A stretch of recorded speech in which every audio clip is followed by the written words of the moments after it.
So guys 11th standard book keeping and accountancy Maharashtra board new syllabus की बात चल रही थी बेटा। देखो हमने क्या क्या पढ़ लिया था एक बार अच्छे से बता देता हूँ, है ना। चलो आ जाओ आ जाओ आ जाओ, सब लोग ध्यान देना बेटा। सो सब्जेक्ट का नाम है बुक कीपिंग एंड अकाउंटेंसी और टॉपिक का नाम है introduction to book keeping and accountancy. Clear है? जो बच्चे यहाँ पे लाइव लेक्चर देख रहे हैं आप अभी के भी मुझसे डाउट पूछ सकते हो, ताकि जो बच्चा बाद में रिकॉर्डेड देखेगा तो उसको भी समझ में आएगा। और ये आई थिंक हमारा 3rd या 4th लेक्चर ही है ना। मैंने बेसिक से ही स्टार्ट किया हुआ है।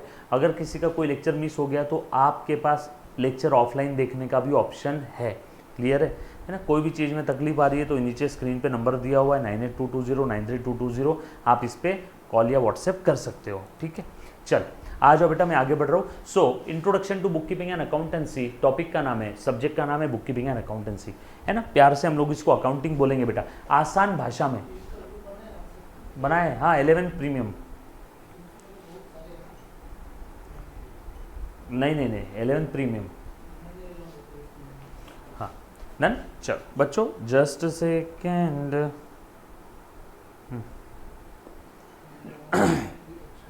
चल सो आ जा बेटा। सो सब्जेक्ट का नाम है book keeping and accountancy, topic का नाम है बेटा introduction to book keeping and accountancy. इसके अंदर में अकाउंटिंग सब्जेक्ट, प्यार से हिसाब किताब रखना, किसका? ट्रांजैक्शन का। ट्रांजैक्शन कहाँ पे हो रहा है बेटा? बिजनेस में। सर बिजनेस मतलब क्या? बिजनेस यानी फॉर एग्जांपल ट्रेडिंग बिजनेस भी हो सकता है, जो माल ला रहा हूँ वही बेच रहा हूँ, किराना दुकान, या फिर मैन्युफैक्चरिंग या service sector, doctor, lawyer, CA, CM है। अकेला आदमी बिजनेस करेगा, सोल प्रोप्राइटरी, एक से ज़्यादा है, पार्टनरशिप फर्म या फिर कंपनी भी हो सकती है। बिजनेस में फिनेंशियल ट्रांजेक्शन यानी व्यवहार होते हैं, उन सारे ट्रांजेक्शन को हम लोग रिकॉर्ड करते हैं। जो बच्चे नए हैं मैं बता देता हूँ, ये मैंने ऑलरेडी पढ़ाया है पहले 2 लेक्चर में, बस आप लोग आज पहली बार देख रहे हो इसीलिए मैं रिवाइज करवा रहा हूँ। यस और नो? चल थोड़ा सा आगे बढ़ता हूँ बेटा। सो इतने सारे ट्रांजैक्शन कोई याद करके नहीं रख सकता, कोई रिमेंबर नहीं कर सकता, इसीलिए हमें कहीं ना कहीं रिकॉर्ड करके रखना है। उस रिकॉर्ड करने की प्रोसेस को हम लोग कहते हैं बुक कीपिंग। उस रिकॉर्ड करने की प्रोसेस को कहते हैं बुक कीपिंग। कहाँ रिकॉर्ड करना है? बुक्स ऑफ अकाउंट्स में। अच्छा चल आ जाओ। उसके बाद मैंने बता दिया था बेटा अकाउंटेंसी एक बड़ा समुंदर है, उसमें एक छोटा सा एरिया अकाउंटिंग है और उसका भी बहुत छोटा सा एरिया बुक कीपिंग है। सो बुक कीपिंग से स्टार्ट करेंगे, बहुत ही नैरो टर्म है, बुक कीपिंग से स्टार्ट करूंगा बेटा। उसके बाद इन लेमन्स लैंग्वेज अकाउंटिंग का मतलब क्या होता है? हिसाब किताब रखना। इन लेमन्स लैंग्वेज बेसिक चल रहा है बेटा, अकाउंटिंग का मतलब आसान भाषा में हिसाब किताब रखना। किसका? बिजनेस के ट्रांजैक्शंस का। ट्रांजैक्शन मतलब क्या? मनी और मनीज वर्थ में ऑन ईदर साइड अगर कुछ एक्सचेंज होता है तो सिनारियो को प्यार से मैं क्या बोलूंगा बेटा? Financial transactions. और उन फिनेंशियल ट्रांजैक्शंस को प्लीज ध्यान देना, मुझे क्या करना है? लिख करके रखना है। सर कैसे लिखना है बेटा? By applying some rules, by applying some regulations. Yes और नो? ए मुन्ना ध्यान दे, भविष्य बन रहा है तेरा यहाँ पे, पूरी शिद्दत और ईमानदारी के साथ ध्यान देना बेटा, जहां डाउट है वहां पूछना है। ठीक है। सो बिजनेस की जो फिनेंशियल ट्रांजैक्शंस है मैं उन्हें लिख करके रखूंगा। देखो हिसाब किताब तो आप बचपन से लिख रहे हो, आपके पापा ने आपको पॉकेट मनी दिया, आपके पास कितने पैसे आए कितने गए ये भी आप लिखते हो। पापा से पॉकेट मनी आया 1000 रुपये, है ना, 1000 में पानी पूरी में गए 200, तिच्यासोबत किंवा त्याच्यासोबत मूवी बघायला गेलो गए 500। यस और नो? वो अलग बात है, आप नाम नहीं लिखते हो किसके साथ गए, लेकिन हिसाब तो आप लिखते हो ना। यस और नो? तो वो भी अकाउंटिंग है, लेकिन वो वाला अकाउंटिंग करना है कि हमें यहाँ पे? नो, हमें यहाँ पे अकाउंटिंग करना है by applying rules of accounting. हमें कैसे अकाउंटिंग करना है? By applying rules of accounting. Rules मैंने अभी तक बताया नहीं है, रूल्स बताऊंगा, डोंट वरी, चिंता मत करना बेटा, है ना। सो अकाउंटिंग क्यों करते? कोई हॉबी है क्या मेरी? नो, सिस्टमैटिक रिकॉर्डिंग करने के लिए ट्रांजैक्शंस का सिस्टमैटिक रिकॉर्डिंग हो जाएगा। बिजनेस के जो हजारों व्यवहार है, हजारों ट्रांजैक्शंस है, उन सभी को मैं सिस्टमैटिकली रिकॉर्ड करके रखूंगा। पहला ऑब्जेक्टिव, पहली वजह, नीड। दूसरा, बिजनेस में जो भी ऑपरेटिंग रिजल्ट है वो हमें समझ में आ जाएंगे। सो सिस्टमैटिक रिकॉर्डिंग, बिजनेस का जो ऑपरेटिंग रिजल्ट है, धंधे में फायदा हुआ या नुकसान हुआ, या बिजनेस की औकात क्या है। जैसे जंजीर पिक्चर में अमिताभ बच्चन बोलता है ना, हे आज मेरे पास गाड़ी है, बंगला है, कार है, मतलब वो अपनी औकात बता रहा था, वो अपनी फिनेंशियल पोजीशन बता रहा था। यस और नो? सो वैसे बिजनेस की औकात यानी बिजनेस की फिनेंशियल पोजीशन यानी बिजनेस में कितनी संपत्ति और कितना लोगों को देना है, ये सब सारी चीजें हमें कहां से समझ में आएगी? अगर आपने अकाउंटिंग करके रखा होगा तो। And to know the income of the business, to know the expenses of the business, and to know the किससे कितना लेना है, किसको कितना देना है, ऐसे हजारों सवालों के जवाब हमें अकाउंटिंग से मिलते हैं। उसके बाद आगे और बढ़ता हूँ। बेसिकली आप सभी लोग जानते हो अकाउंटिंग ये एक बिजनेस की लैंग्वेज है। अकाउंटिंग ये एक बिजनेस की लैंग्वेज है ना। आप लोगों को प्लीज ध्यान देना बेटा, टू वे कम्युनिकेशन रखना है। आप लोगों को एक चीज हमेशा ध्यान रखना है बेटा, प्लीज ध्यान दे दो। एक सेकेंड, इसको मैं चेयर को हटा देता हूँ। हे आम्हाला, हाँ हाँ, so accounting is basically language of the business. Sir ऐसा क्यों? क्योंकि आप लोग जानते हो बिजनेस की जो भी इंफॉर्मेशन है वो आप तक कैसे पहुंचती है, अकाउंटिंग के जरिए। कोई याद करके रखता है क्या? नो। अगर मेरे सामने आप किसी बिजनेस के बुक्स ऑफ अकाउंट्स ला करके ओपन करके रख दोगे, मैं आपको थोड़े समय देखने के बाद बता सकता हूँ कि ये धंधा प्रॉफिट में चल रहा है कि लॉस में, ये धंधे का आगे का फ्यूचर क्या है, अंदाज है ना, ओपिनियन में मेरा दे सकता हूँ। इस धंधे ने क्या सही काम किए, क्या गलत काम किए हैं, इस धंधे की फाइनेंशियल पोजीशन क्या है, ऐसे कुछ सवालों के जवाब मैं आपको बुक्स ऑफ अकाउंट्स देख करके बता सकता हूँ। मैं चाहता हूँ आप भी ये बता पाओ, इसीलिए हम लोग हर चीज़ डिटेल में पढ़ते हैं। सिर्फ बुकिश नॉलेज आपको नहीं दे रहा हूँ, इसीलिए हर चीज़ हम लोग डिटेल में पढ़ रहे हैं। बाबा राजेश खन्ना, आलं लक्षात, क्लियर, थोड़ी बहुत चीज़ें समझ में आई मैं क्या कहना चाह रहा हूँ। आसान भाषा में धंधे के जो भी व्यवहार है हमने जो बुक्स ऑफ अकाउंट्स में मेंटेन किए, मैं आपको बुक्स ऑफ अकाउंट्स मेंटेन करना भी सिखाऊंगा, साथों साथ जो आपके 11th-12th के सिलेबस में नहीं है, जो आपके 11th-12th के सिलेबस में नहीं है, बुक्स ऑफ अकाउंट्स को एनालिसिस कैसे करे, है ना, समझे कैसे, ये बुक्स क्या कहना चाहती है, ये भी सिखाऊंगा। ये 11th-12th के सिलेबस में नहीं है, लेकिन मैं आपको बताऊंगा। सर क्यों? क्योंकि आगे जाके आप CA, CS, CMA, 12वीं, BCom, MCom कोई भी कोर्स करो, चाहे जॉब करो, आपको ये एनालिसिस करते आना चाहिए। इसीलिए आपको दोनों भी चीज़ें बताने वाला हूँ, और कोई बहुत बड़ी बात नहीं है, पढ़ाते पढ़ाते कॉन्सेप्चुअल बता दूंगा तो एनालिसिस भी आप कर पाओगे। चलो आगे बढ़ता हूँ। तो उसके बाद जो कि accounting is the language of business, जो कि accounting is the language of business, इसीलिए इस लैंग्वेज को समझने के लिए कुछ बेसिक टर्म्स समझना बहुत बहुत बहुत ज़रूरी है। इस लैंग्वेज को समझने के लिए कुछ बेसिक टर्म्स समझना बहुत ज़रूरी है। और ये बेसिक टर्म्स में सबसे पहली बेसिक टर्म हमने क्या क्या देख लिया था मुन्ना, कुछ याद आया क्या? देखो दिख रहा है स्क्रीन पे, बिजनेस। बिजनेस यानी आसान भाषा में सेट ऑफ एक्टिविटीज, मैं बोल सकता हूँ ना, जो मैं रेगुलर बेसिस पे परफॉर्म कर रहा हूँ for the purpose of earning profit. Regular basis पे जो मैं काम करता हूँ पैसा कमाने के लिए, प्रॉफिट अर्न करने के लिए, उस सेट ऑफ एक्टिविटीज को मैं बोलता हूँ धंधा, बिजनेस। उसके बाद अगली टर्म क्या थी बेटा? गुड्स। जिस चीज में मैं डील कर रहा हूँ, माल, आर्टिकल, आइटम और थिंग, जिस चीज में मैं डील कर रहा हूँ। अगली टर्म क्या थी? परचेस। अगली टर्म क्या है? सेल्स। परचेस सेल मतलब क्या? माल खरीदा। सिर्फ परचेस वर्ड है, सिर्फ परचेस वर्ड है तो समझ जाना माल खरीदा। सिर्फ सेल वर्ड है तो समझ जाना माल बेचा। यस और नो? उसके बाद आगे डिस्काउंट, मिल रहा है तो इनकम, दे रहा हूं तो खर्चा, डिस्काउंट दे रहा हूं तो खर्चा, मिल रहा है तो इनकम। एक्सपेंस, खर्चे, बिजनेस को स्मूथली ऑपरेट करने के लिए जो भी पेमेंट्स करता हूं जिनका बेनिफिट मुझे इमीडिएट मिल जाता है, एक्सपेंस। असेट, संपत्ति, property of the business. Drawing, owner ने पर्सनल पर्पस के लिए बिजनेस से कुछ विड्रॉ किया, ओनर ने पर्सनल पर्पस के लिए, मराठीत काय म्हणतात उचल, ओनर ने पर्सनल पर्पस के लिए बिजनेस से कुछ विड्रॉल किया तो उसी को हम लोग प्यार से क्या बोलने वाले बेटा? ड्रॉइंग। ओनर ने पर्सनल पर्पस के लिए बिजनेस से विड्रॉल किया है, पैसा या पैसे की कीमत में। ओनर की वाइफ बोली, अजी सुनते हो, घर पे आते आते एक काम करना, आपकी जो शॉप है ना एसी की, तो उसमें से किसी घर के लिए निकाल के लेके आना। अजी सुनते हो, एक काम करना, आते आते शॉप से 10,000 रुपये लेके आना, बच्चे की स्कूल की फीस भरना है। तो ओनर ने बिजनेस के शॉप के जो गल्ले से कैश बॉक्स से 10,000 निकाले, बिजनेस से एक एसी निकाला और घर पे लाके लगा दिया। तो ओनर ने क्या किया? बिजनेस से पैसा या पैसे की कीमत में कुछ तो लिया है घर के लिए, तो उसे हम लोग बोलेंगे ड्रॉइंग। उसे हम लोग क्या बोलेंगे बेटा? ड्रॉइंग। यस और नो? क्लियर? पक्की बात? उसके बाद आगे और बढ़ता हूँ। डेटर्स, डेटर्स यानी ऐसी पार्टी या पर्सन जिससे मुझे इन फ्यूचर कुछ लेना है। डेटर्स यानी ऐसी पार्टी या पर्सन जिससे मुझे इन फ्यूचर कुछ लेना है।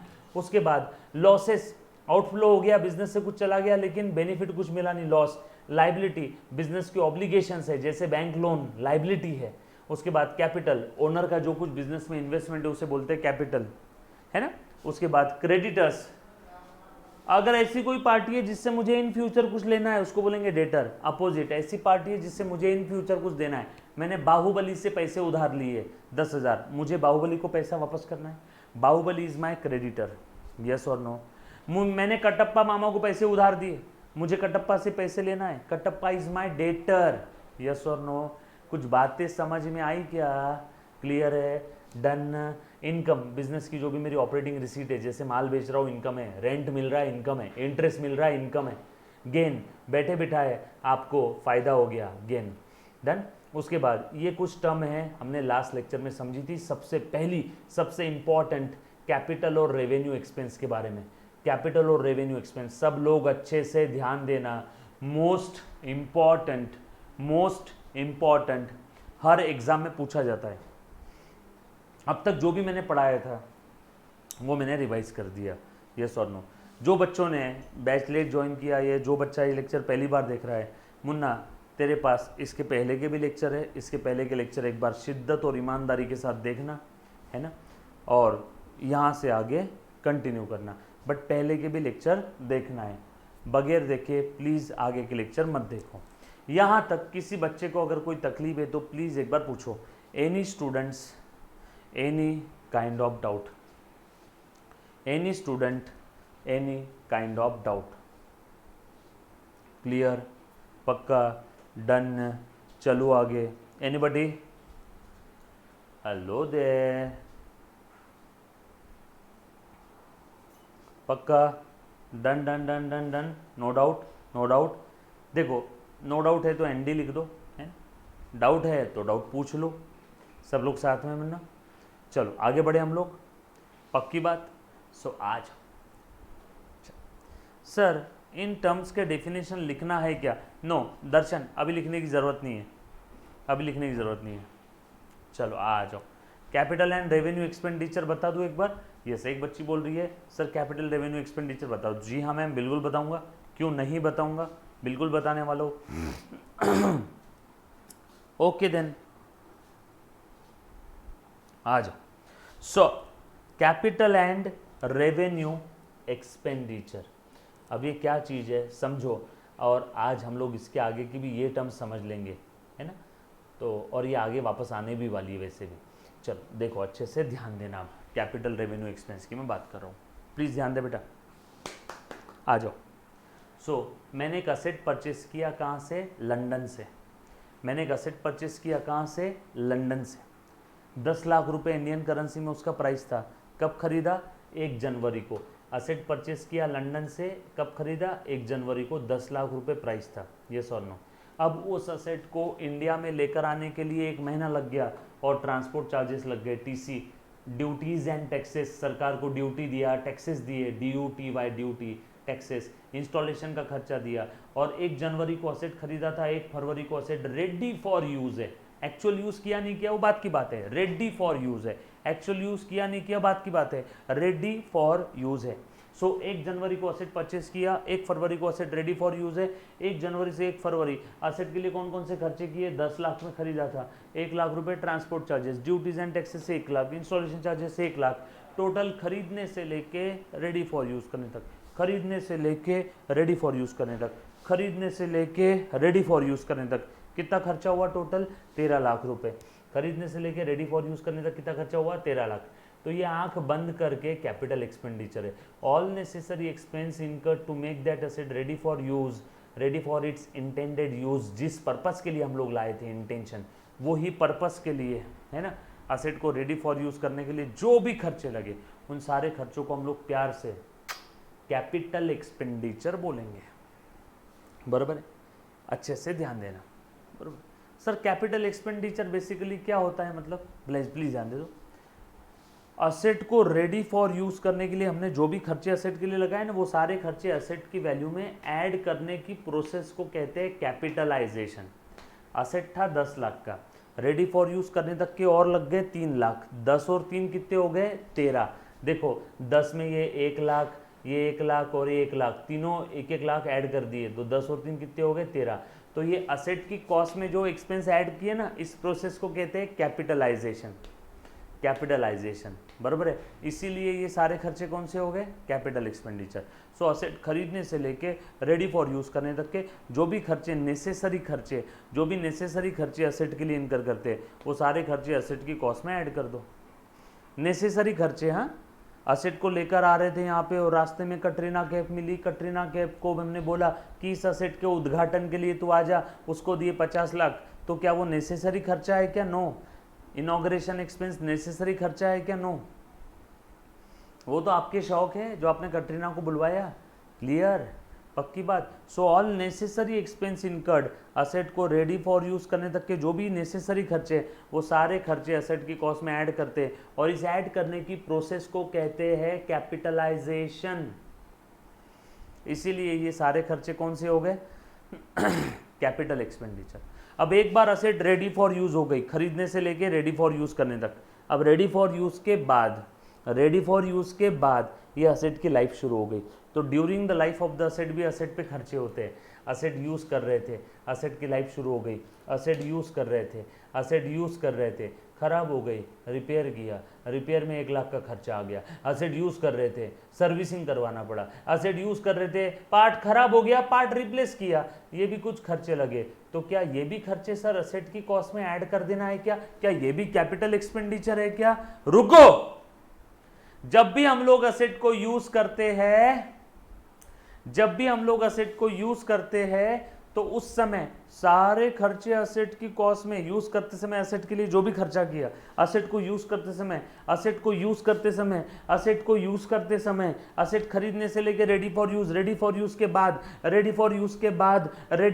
के बाद यानी during the life of the asset जो भी मैंने असेट पे खर्चा किया, वो खर्चे आंख बंद करके असेट की कॉस्ट में ऐड नहीं करना।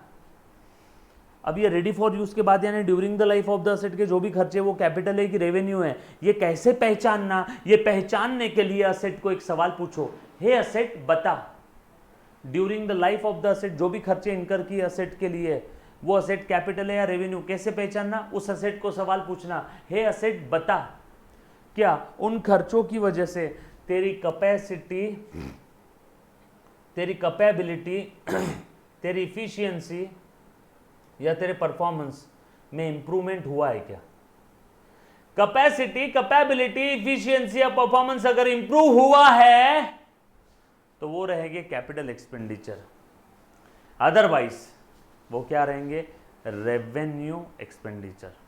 कैपेसिटी, कैपेबिलिटी, इफिशियंसी या परफॉर्मेंस, इसमें अगर इंप्रूवमेंट हुआ है तो वो रहेंगे कैपिटल एक्सपेंडिचर, अदरवाइज वो क्या रहेंगे? सब रेवेन्यू एक्सपेंडिचर। क्लियर है, पक्की बात। यहाँ तक किसी बच्चे को अगर कोई तकलीफ है तो प्लीज़ प्लीज़ प्लीज़ प्लीज़ एक बार पहले पूछो, any student any kind of doubt.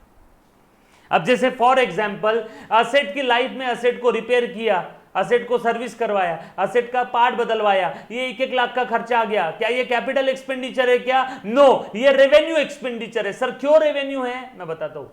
क्योंकि इन खर्चों की वजह से असेट की capacity, capability, efficiency, performance increase नहीं हुआ। सर क्यों नहीं हुआ? अरे बाबा असेट यूज कर रहे थे, असेट खराब हो गई तो असेट को रिपेयर करवाया तो असेट का परफॉर्मेंस, कैपेसिटी नॉर्मल लेवल पे आएगी। असेट चल रही थी, खराब हो गई, परफॉर्मेंस डाउन। सर्विसिंग करवाए तो परफॉर्मेंस नॉर्मल लेवल पे आएगा। आपके पास 1000 सीसी का बाइक है, सर्विसिंग के बाद क्या 1000 का सीसी का बाइक 5000 सीसी हो जाता है क्या? आपके पास एक 2 व्हीलर है, रिपेयर करने के बाद क्या वो 3 व्हीलर हो जाती है क्या? सो रिपेयर, सर्विस और पार्ट रिप्लेस किया, असेट चल रही थी, खराब हो गई, पार्ट रिप्लेस किया या रिपेयर करवाया तो परफॉर्मेंस नॉर्मल लेवल पे आएगा, नॉर्मल से ऊपर नहीं जाएगा। इसीलिए रिपेयर, सर्विस और पार्ट रिप्लेस किया तो असेट की कैपेसिटी, कैपेबिलिटी, इफिशियंसी, परफॉर्मेंस नहीं बढ़ता है, नॉर्मल लेवल पे आता है, बढ़ता नहीं है, नॉर्मल लेवल पे आता है। असेट यूज कर रहे थे, परफॉर्मेंस डाउन, रिपेयर, रिप्लेसमेंट और सर्विस करवाए तो परफॉर्मेंस नॉर्मल लेवल पे आता है, नॉर्मल से ऊपर नहीं जाता है, इसीलिए वो कैपिटल एक्सपेंडिचर नहीं है। कैपिटल एक्सपेंडिचर नहीं है मतलब वो क्या है? रेवेन्यू एक्सपेंस है। सर बेसिकली रेवेन्यू एक्सपेंस क्या होते हैं? प्लीज ध्यान देना बेटा अच्छे से, पहले एक चीज खत्म कर लेते हैं, ध्यान दें। एक बच्ची ने सवाल लिखा, sir discount comes under income और एक्सपेंस। ओ हो, डिस्काउंट मिल रहा है, डिस्काउंट अगर मिल रहा है तो इनकम, डिस्काउंट दे रहा हो तो खर्चा, डिस्काउंट मिल रहा है तो इनकम, डिस्काउंट दे रहा हो तो खर्चा। क्लियर, पक्की बात, डन। यहां तक किसी भी बच्चे को किसी भी प्रकार का डाउट? अब मान लो, अब एक और चीज ध्यान देना। अब ये मेरे पास एक पुरानी कार थी, मैं बॉम्बे दिलीप छाबरिया डीसी डिजाइन के पास गया, उसको मैंने कार दिया और बोला 1 लाख रुपए दिए, बोला मॉडिफाई कर दे, इस कार का हायाबुज़ा बना दे। उसने कार को मॉडिफाई करवा दिया, कार की कैपेसिटी, कैपेबिलिटी, इफिशिएंसी, परफॉर्मेंस बढ़ गया, समझ लो आपको समझाने के लिए फॉर एग्जांपल। तो अब वो जो 1 लाख रुपए दिए वो कैपिटल एक्सपेंडिचर है और ये असेट की वैल्यू में ऐड हो जाएंगे। Capital expenditure need to be capitalise in the value of asset, capital expenditure need to be capitalise in the value of asset. Yes और नो? क्लियर? किसी भी बच्चे को किसी भी प्रकार का डाउट है तो पूछो। हम लोग अभी तक अकाउंटिंग सब्जेक्ट स्टार्ट नहीं किए, हम तो सिर्फ कुछ बेसिक टर्म्स देख रहे हैं मुन्ना, हम तो कुछ बेसिक टर्म्स देख रहे हैं सिर्फ। यस और नो? यहाँ तक किसी भी बच्चे को किसी भी प्रकार का अगर डाउट है तो प्लीज़ प्लीज़ प्लीज़ प्लीज़ एक बार पहले पूछो। एनीबडी? सर ये चीज़ समझ में आई, कैपिटल एक्सपेंडिचर असेट के वैल्यू को बढ़ा देता है। असेट यानी संपत्ति। फॉर एग्जाम्पल मेरे पास एक मारुति कार थी, मैं डीसी डिज़ाइन को दिया, उसको बोला मैं मॉडिफाई करके दे, मारुति कार का फेरारी बना के दे दिया, खर्चा किया उस पर, कार की वैल्यू बढ़ गई। यस और नो? मेरे पास एक 2 व्हीलर थी, मैंने उसके ऊपर खर्चा किया, उसका माइलेज पहले 50 का था, अब उसका माइलेज एवरेज माइलेज 100 हो गया, तो मैंने जो खर्चा किया उससे उसकी वैल्यू बढ़ गई, असेट की वैल्यू बढ़ गई, कैपिटल एक्सपेंडिचर। मेरे पास एक बाइक है, मैं उसको चला रहा हूँ, चला चला के ख़राब हो गई, परफॉर्मेंस डाउन, रिपेयर किया, सर्विसिंग किया तो परफॉर्मेंस नॉर्मल लेवल पे आएगा। तो सर्विसिंग से कैपेसिटी बढ़ी नहीं, परफॉर्मेंस सिर्फ नॉर्मल लेवल पे आया, परफॉर्मेंस बढ़ा नहीं, कैपेसिटी बढ़ी नहीं, तो इसीलिए सर्विसिंग ये क्या रहेगा बेटा मेरे लिए? बोलो, revenue expenditure. Basically revenue expenditure क्या होता है?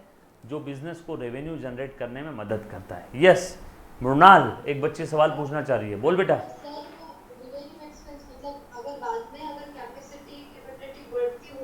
तो वो मतलब हमने कार लाई, कार को ये किया हमने, मतलब रिपेयर के लिए ये किया बाद में, हाँ रेडी टू होने के बाद, तो वो रेवेन्यू एक्सपेंस होगा, कैपिटल एक्सपेंस, मतलब वो खराब हुई और फिर उसका इंक्रीज हुआ एफिशिएंसी। चल, एक बच्ची ने बहुत प्यारा सवाल पूछा है बेटा, फोन कनेक्ट करके रखना, डिस्कनेक्ट मत करना, अभी ध्यान देना। एक बच्ची सवाल पूछ रही है, सर हमने कार लाई और कार को हम लोग चला रहे हैं, कार खराब हो गई, कार को रिपेयर करवाया, तो तू ही बता दे मेरे मुन्ना, कार को रिपेयर करवाया, कार खराब, परफॉर्मेंस डाउन, रिपेयर करवाया कार को, तो परफॉर्मेंस नॉर्मल से ऊपर जाएगा क्या कि नॉर्मल ही हो जाएगा?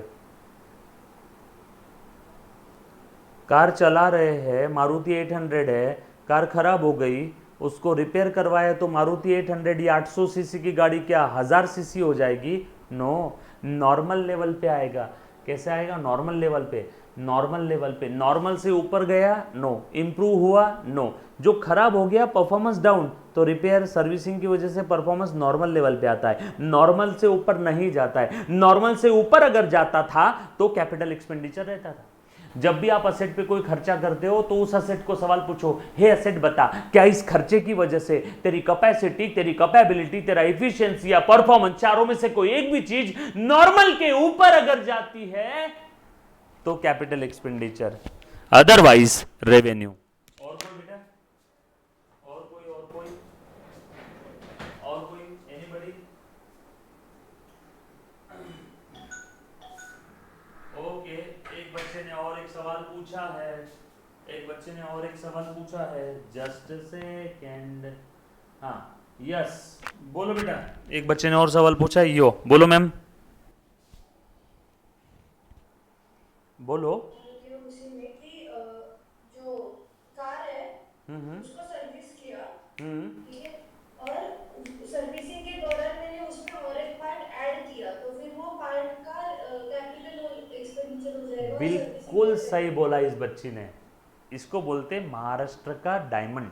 यस और नो? बिल्कुल सही बोला बेटा। अगर इस बच्ची ने एक चीज बोली है, सर मैंने कार खरीदी, कार खराब हो गई, सर्विस करवाया, रिपेयर करवाया, लेकिन रिपेयर करवाते वक्त एक ऐसा नया पार्ट ऐड किया जो पहले से कार में नहीं था। मेरे पास 2 व्हीलर थी किक वाली, है ना, मैं उसको सर्विसिंग करवाने लेके गया और मैंने उसमें अलग से सेल्फ स्टार्ट का बटन लगाया, पहले से सेल्फ स्टार्ट का बटन नहीं था, अलग से लगाया, तो यस उतना बटन का जो प्राइस है वो हो जाएगा आपका कैपिटल एक्सपेंडिचर। केतकी समझ में आया बेटा? और कोई एनीबॉडी? डन? चल ओके, यहां तक सभी को सारी चीजें क्लियर है? पक्का कैपिटल रेवेन्यू एक्सपेंडिचर समझ में आया बेटा? किसी बच्चे के मन में और कोई सवाल? क्लियर? चलो आगे, पक्का? डन। उसके बाद आगे बढ़ते बेटा। मुन्ना प्लीज ध्यान दे दो। अच्छे से ध्यान देना। एक बार देखो बेटा, अभी हमारी ये 3 टर्म पेंडिंग है ना? ये तीनों टर्म मैंने अभी तक पढ़ाए नहीं है, ये 3 टर्म पेंडिंग है। नहीं तो और बोलेगा बच्चा कि सर ओ सर ते 3 टर्म तुमची राहिली 3 टर्म। हाँ बेटा वो पेंडिंग है अभी। हाँ चल आ जा, अब अच्छे से ध्यान देना, प्लीज़ ध्यान दे दो। क्या होता है, अब ध्यान देना। अब जैसे आप लोगों को, क्या मैं ऐसा बोल सकता हूँ कि अकाउंट्स का एक 0.001% आइडिया आया है, 0.001, है ना? कि सर अब थोड़ा बहुत समझ में आया। अकाउंटिंग म्हणजे काय असते सर? देखो मैं मराठी लैंग्वेज में बोल रहा हूँ, डोंट वरी, अगर किसी को मराठी समझ में नहीं आया तो हिंदी में बता दूंगा इसके बाद। जो कि महाराष्ट्र बोर्ड है, मी महाराष्ट्र महाराष्ट्र माझा है कि नहीं, तो मुझे थोड़ा बहुत मराठी बोलना पड़ेगा। क्लियर? सो अच्छे से ध्यान देना, हिंदी में भी बता दूंगा, इसके बाद हिंदी में बता दूंगा। अकाउंटिंग म्हणजे मला सर इतकं समजलेलं आहे की धंद्याचे, बिझनेसचे जे काही व्यवहार होतात, जे काही ट्रान्झॅक्शन्स होतात, त्या सगळ्या ट्रान्झॅक्शनला आपल्याला काहीतरी रूल्स किंवा रेग्युलेशन यूज करून, वापरून आपल्याला रेकॉर्ड करायचा आहे। ओके बाड़ा, बिल्कुल सही। वो रूल्स अभी तक मैंने पढ़ाए नहीं है। क्लियर है? आसान भाषा में अकाउंटिंग का मतलब बिजनेस के जो भी फिनेंशियल ट्रांजैक्शंस हो रहे हैं, उन ट्रांजैक्शंस को हम लोगों को सिस्टमैटिकली लिखना है by applying the rules of accounting. बरोबर है? अभी तक मैंने रूल्स पढ़ा है? नो। मैं अभी तक सिर्फ कौन सी बातें कर रहा हूँ? जनरल बातें। अकाउंटिंग का मतलब क्या है, बुक कीपिंग यानी बिजनेस के transaction day to day basis पे रिकॉर्ड करना। कुछ बेसिक टर्म्स मैंने आप लोगों को बताया, और कुछ मैंने अभी तक बताया? नो। जो सीक्वेंस में मैं पढ़ा रहा हूँ वो ही सीक्वेंस में पढ़ना। जब मैं ऐसा बोलूं कि ये 1 टॉपिक 2 टॉपिक खत्म हो गए, उसके बाद वो 1-2 टॉपिक के लिए दुनिया की कोई भी किताब आप पढ़ सकते हो, लेकिन जब तक वो टॉपिक खत्म नहीं होता तब तक मेरा सीक्वेंस फॉलो करना, तब तक सीक्वेंस ब्रेक मत करना। चल अब धीरे से मैं कदम रख रहा हूं अकाउंटिंग की दुनिया में। ठीक है? पक्का सभी को बेसिक टर्म्स यहाँ पे समझ में आई है ना? मैं यहाँ पे थोड़ा बहुत लिखता हूँ। जैसे आप सभी को एक चीज़ पता है कि बिजनेस के जो भी व्यवहार होते हैं हमें लिखना है सिस्टमेटिकली। अब जब भी मैं व्यवहार की बात करता हूँ, जब भी मैं ट्रांजैक्शंस की बात कर रहा हूँ, तो दुनिया में कलयुग है ना? लेन देन की रीत है। बस एक माँ का व्यवहार अगर छोड़ दिया, एक माँ ही अपने बच्चे को बगैर कुछ एक्सपेक्टेशन के दूध पिलाती है। माँ, पिताजी अपने बच्चे को बगैर एक्सपेक्टेशन के प्यार करते हैं। बाकी दुनिया में हर जगह लेन देन होता है, बाकी हर जगह सौदा होता है, लेन देन होता है। यस और नो? सो प्लीज़ अच्छे से ध्यान दे दो। अब देखो मैं थोड़ा सा इंट्रोडक्शन दे रहा हूँ। जब भी कोई, देखो अकाउंटिंग की शुरुआत कहाँ से हुई? जब फाइनेंशियल ट्रांजैक्शन स्टार्ट हुआ, लेन देन, व्यवहार। फाइनेंशियल ट्रांजैक्शन मतलब आसान भाषा में क्या होता है बेटा? लेन देन। 2 लोगों के बीच में, 2 पार्टीज़ के बीच में क्या हो रहा है? लेन देन। ये 2 पार्टीज़ है, इसके बीच में हो रहा है लेन देन। ये पार्टी कुछ ले रही है, बदले में कुछ दे रही है। ये पार्टी ले रही है, बदले में दे रही है। लेन देन होता है, वहीं से सारी बातें शुरू हुई है ना? हर ट्रांजैक्शन के कितने पहलू हैं? हर ट्रांजैक्शन के कितने पहलू है? 2 पहलू है ना? 2 पहलू है। अगर मेरे पास कुछ आ रहा है तो किसी से कुछ जा रहा है। मैं अगर किसी को कुछ दे रहा हूँ तो बदले में मैं कुछ ले रहा हूँ, तो लेन देन। इसके अलावा कोई तीसरी चीज़ है क्या? नो। कितने नज़रिए हैं? 2, है ना? कितने नज़रिए हैं? 2 एस्पेक्ट, नज़रिए। कितने एस्पेक्ट या नज़रिए हैं? 2, है ना? तो इसीलिए अकाउंटिंग की दुनिया में जब भी हम लोग हिसाब किताब लिखते हैं, आज के करीब 450-500 साल पहले father of account Luca de Pacioli साहब, है ना, papa of accounts, father of accounts, इन्होंने अकाउंटिंग के कुछ रूल्स बताए थे, है ना, हिसाब किताब लिखने के रूल्स बताए थे। लेन देन होता है ट्रांजैक्शन में, इन दो के अलावा और कुछ होता है क्या लेन देन के अलावा? नो। तो इन्होंने क्या किया, जो भी बिजनेस के अंदर में इनकम होती थी, बराबर है, तो वो एक साइड में लिख दिया। जो भी बिजनेस के खर्चे होते थे वो एक साइड में लिख दिया।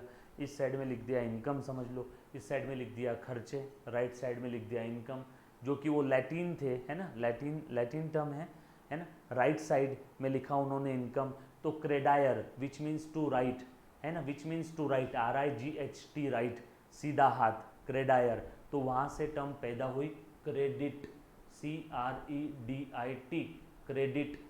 खर्चे लिख दिए लेफ्ट साइड में, लैटिन टर्म है, यस और नो। तो डेबायर which means to left, debit, DEBIT, debit.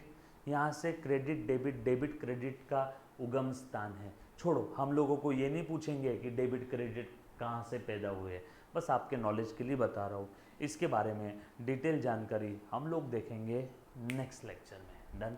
अब तक जो भी पढ़ाया, उम्मीद करता हूँ आप लोगों को सारी चीज़ें समझ में आई होगी। यस और नो, क्लियर है, पक्की बात। फिनेंशियल ट्रांजैक्शंस थोड़ा बहुत उसकी रिकॉर्डिंग कैसे करना है, क्या करना है, सारी चीज़ें नेक्स्ट लेक्चर में मैं बताने वाला हूँ। तब तक के लिए अलविदा, take care, bye bye, stay home, stay safe.